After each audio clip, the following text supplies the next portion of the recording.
नमस्कार दोस्तों। तो आज मैं आप सभी के लिए लेकर आई हूँ BSc third year botany second paper का यूनिट 4, जिसमें प्रोटीन को आज मैं बताने वाली हूँ। और अगर मेरे यूट्यूब चैनल में आप न्यू हो तो मेरे यूट्यूब चैनल को सब्सक्राइब कीजिएगा, आपको सभी नोट्स प्रोवाइड हो जाएगा। तो आइए देखते हैं प्रोटीन क्या होता है, इसका खोज कौन किया है। सबसे पहले इंट्रोडक्शन को देखते हैं। प्रोटीन शब्द का प्रयोग सर्वप्रथम मुल्डर ने किया था, जिसमें बर्जियर ने इसका व्यापक स्तर पर प्रयोग किया, प्रैक्टिकल किया, जिसमें प्रोटीन कार्बन, हाइड्रोजन, ऑक्सीजन व नाइट्रोजन द्वारा निर्मित होते हैं। और कुछ प्रोटीन्स में इनके अतिरिक्त जैसे सल्फर, फास्फोरस भी कुछ मात्रा में प्रेजेंट रहता है। और प्रोटीन जटिलतम संरचनात्मक वाले एक कार्बनिक यौगिक हैं, जिसमें अमीनो अम्लों के संयोग से बनी होती हैं। प्रोटीन अमीलों के पॉलीमर बहुलक होते हैं। जब प्रोटीन का हाइड्रोलाइसिस होता है, जल अपघटन होता है, तो अमीनो एसिड प्राप्त होता है। डिफिनेशन को देखते हैं।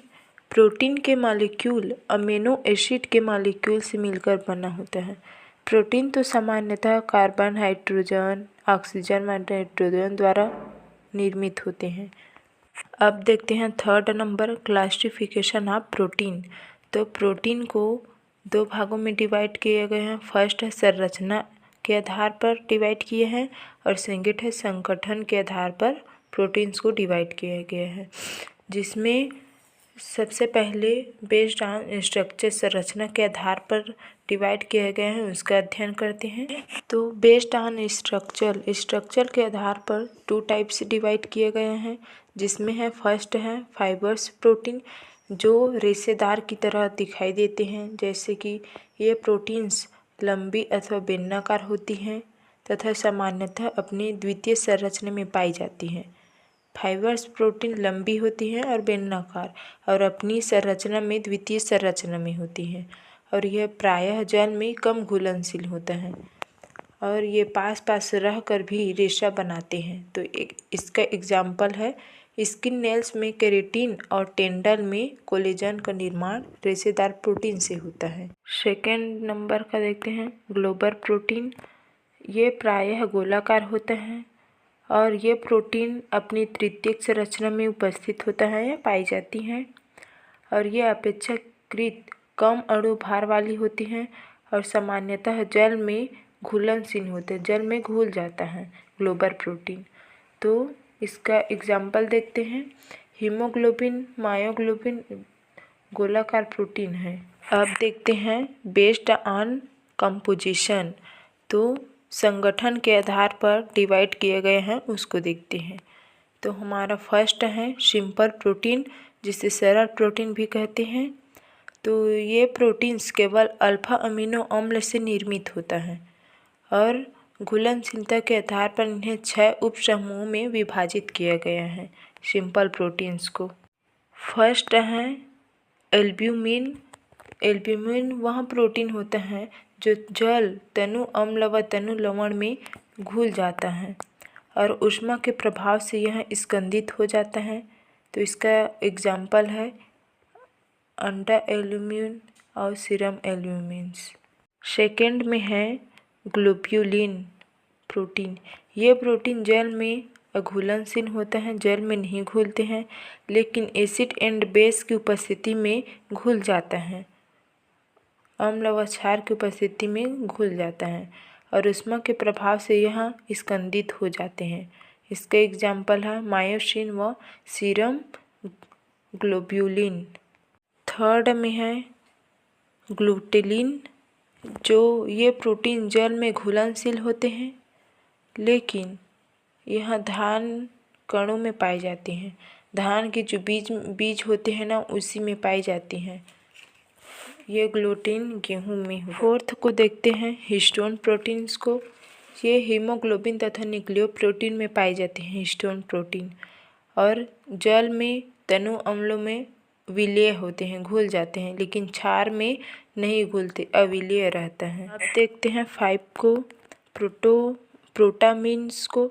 इसमें ये कम अणुभार वाली तथा क्षारीय प्रोटीन्स होते हैं जो जल में घुलनशील होते हैं, जल में घुल जाते हैं, और ये भी न्यूक्लियोप्रोटीन में पाया जाता है, उपस्थित होता है। सेकेंड नंबर को देखते हैं कॉम्प्लेक्स या फिर कंजुगेटेड प्रोटीन, जो जब प्रोटीन के साथ अन्य अप्रोटीक घटक यानी प्रोस्थेटिक ग्रुप में जुड़ जाता है तो संयुग्मी अथवा जटिल प्रोटीन हो जाता है।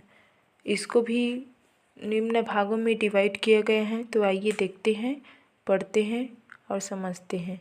तो हमारा फर्स्ट है लाइपोप्रोटीन। लाइपोप्रोटीन में इन प्रोटीन में प्रोस्थेटिक समूह लिपिड के रूप में पाया जाता है। लाइपोप्रोटीन में लाइपो से लिपिड। सेकेंड में है क्रोमोप्रोटीन। इसमें इन प्रोटीन में प्रोस्थेटिक समूह एक वर्णक या पिगमेंट के रूप में होता है। इनमें फेरस, कॉपर, मैग्नीशियम जैसे मेटल्स होती हैं और हीमोग्लोबिन मायोसिन में उपस्थित होता है। अब थर्ड को देखते हैं मेटलोप्रोटीन को। इस प्रोटीन में प्रोस्थेटिक ग्रुप एक धातु के रूप में पाया जाता है, जैसे कि इसका एग्जाम्पल है मैग्नीज या मैग्नीशियम। अब देखते हैं फोर्थ नंबर का, जो ग्लाइकोप्रोटीन होता है जिसमें प्रोस्थेटिक ग्रुप में कार्बोहाइड्रेट होता है और इसका एग्जाम्पल प्लाज्मा झिल्ली के कुछ प्रोटीन्स यानी प्लाज्मा झिल्ली में होता है। फिफ्थ नंबर में है न्यूक्लियोप्रोटीन। इसमें प्रोटीन में प्रोस्थेटिक ग्रुप के रूप में एक न्यूक्लिक एसिड पाया जाता है जो सेल के न्यूक्लियस में रहते हैं और जल, लवण, विलयन तथा क्षारों में विलय हो जाता है। इसका एग्जाम्पल है न्यूक्लियोहिस्टोन। 6 नंबर में है फास्फोप्रोटीन। इन प्रोटीन में प्रोस्थेटिक समूह के रूप में फास्फेट ग्रुप पाया जाता है और इसमें केसिन मिल्क में पाया जाता है और विटेलिन एज यानी अंडा में पाया जाता है और फास्फोप्रोटीन में सिर्फ फास्फेट ग्रुप उपस्थित होता है। थर्ड को देखते हैं डरवाइड प्रोटीन, जिसे व्युत्पन्न प्रोटीन भी कहते हैं। इस प्रोटीन में एसिड बेस तथा एंजाइम के द्वारा जल अपघटन हाइड्रोलाइसिस होता है